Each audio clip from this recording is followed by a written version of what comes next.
I'm Paul Moffat. I'm based in Vancouver, BC, and I'm the owner and operator of Velosophy. After running some spin classes for a little while, a few of my clients approached me and they're like, hey, there's this thing called the Whistler Gran Fondo, and we really want to train for that. So can you put something together? And I was like, sure. And we developed like a indoor cycling series specifically for the Whistler Fondo. But it quickly became apparent that we needed to take this from indoors to outdoors, especially when the weather got better. I was pretty stubborn. I was like, I can do exactly what these guys in Power Meters are doing, training with a heart rate monitor. I felt like a sense of pride that I was able to keep up and do what everybody else did, but with this like prehistoric type of technology. And I did pretty well. You know, I got pretty far just using my heart rate monitor. But the second I got that power meter, the first thing I noticed is I was doing cypress intervals, that my power was super high at the start and then it would like peter off. The goal was to try and keep your power steady and just see how that affected you and basically how I felt, like how that affected my perceived exhaustion. And that was where the power meter really came in handy, is when I was starting to get tired, accountability.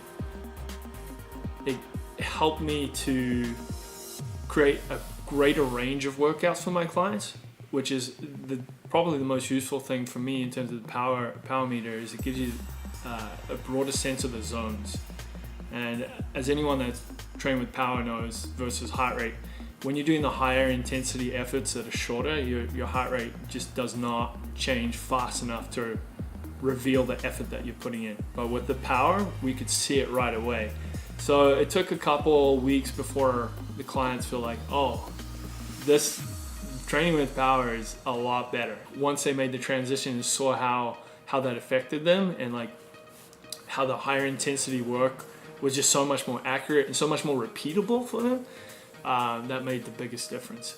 Oh yeah, like right away, it was, people were already shaving time. So first 2 seasons that I was running KOM classes, guys are shaving like 15 minutes, 20 minutes, kind of across the board.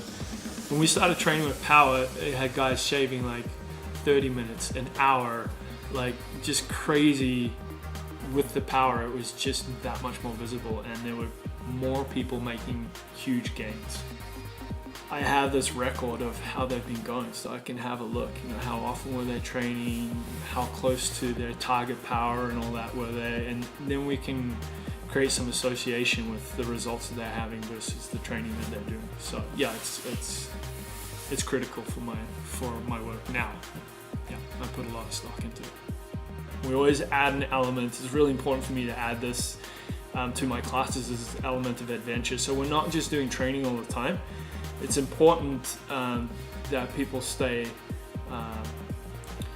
passionate and engaged in what they're doing. And sometimes just training by itself can kind of lose its appeal or kind of make you a bit jaded about what you're doing. So it's important to show people, okay, so now you're fit, what can you do with that? Where can that take you? And I think that's kind of like what makes Velosophy so different to what else is out there, is it's not just constant training plans. A lot of the time, our clients are surprised at the places they end up.